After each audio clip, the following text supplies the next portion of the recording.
नमस्कार दोस्तों, मेरा नाम है विमल सिंह बालाजी। स्टडी अड्डा में आप सभी का स्वागत। बिहार शिक्षकों के जनगणना 2027 प्रगणक और पर्यवेक्षक को लेकर के दो नोटिफिकेशन निकल करके आए हैं और आज तारीख आपकी है 29 अप्रैल 2026 की। नोटिफिकेशन पहला कार्यालय प्रखंड कार्यालय मधुबनी पश्चिमी चंपारण से, जहां पर ये बताया गया कि बिहार सरकार की अधिसूचना संख्या यहाँ पर दी गई है। इसके अकॉर्डिंग बिहार राज्य में जनगणना 2027 का जो पहला चरण है मकान सूचीकरण मकानों की गणना वाला, जो कि 2/5/2026 से 31/5/2026 तक निर्धारित है।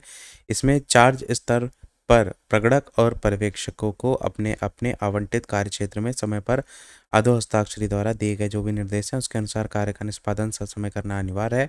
अतः सभी प्रगणक और पर्यवेक्षक रिजर्व को छोड़ करके इनको ही निर्देशित किया जाता है कि पत्र निर्गत तिथि से नामित प्रगणक और पर्यवेक्षक जो भी अपने अपने आवंटित क्षेत्र हैं उसमें मकान सूचीकरण और मकानों की गणना कार्य करेंगे एवं उनकी उपस्थिति जो होगी वो मार्क ऑन ड्यूटी में दर्ज की जाएगी।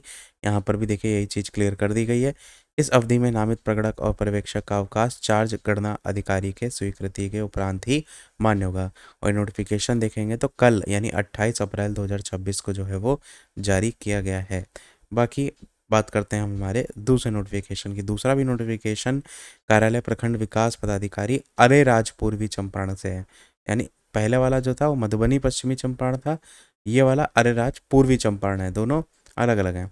बिहार सरकार की अधिसूचना संख्या का जिक्र किया गया है। इसमें जनगणना 2027 का पहला चरण मकान सूचीकरण वाला 2/5 से 31/5 तक निर्धारित है। इसमें भी प्रगणक और पर्यवेक्षक की प्रतिनियुक्ति की गई है। इसमें भी आवंटित कार्य को समय पर अधो हस्ताक्षरी द्वारा जो भी निर्देश है उसके अकॉर्डिंग निष्पादित करना अनिवार्य है। तो सभी जो प्रगणक हैं सुरक्षित को छोड़कर, पर्यवेक्षक सुरक्षित को छोड़कर, उनको ये आदेश दिया जाता है कि आप सभी दिनांक 30 अप्रैल 2026 तक नजरी नक्शा एवं चौहद्दी का मिलान करें। और इसमें भी बताया गया है कि 30 अप्रैल 2026 को 3 बजे तक अपराह्न में सभी पर्यवेक्षक स्तरीय नियंत्रण कक्ष में प्रतिवेदन को जमा करना सुनिश्चित करेंगे। ये जो कार्यकाल है इसमें सभी प्रगणक पर्यवेक्षक की उपस्थिति दिनांक 29 अप्रैल 2026 से अगले आदेश तक मार्क ऑन ड्यूटी में दर्ज की जाएगी, यानी आज से यहाँ पर बताया जा रहा है। इस अवधि में किसी प्रकार के अवकाश विद्यालय द्वारा देय नहीं होगा। विशेष परिस्थिति में प्रगणक और पर्यवेक्षक का अवकाश जो अधो हस्ताक्षरी है उनके स्वीकृति के उपरांत ही मान्य होगा। ये नोटिफिकेशन चार्ज पदाधिकारी सह प्रखंड विकास पदाधिकारी की तरफ से 28 अप्रैल 2026 को यानी कल जो है वो जारी किया गया।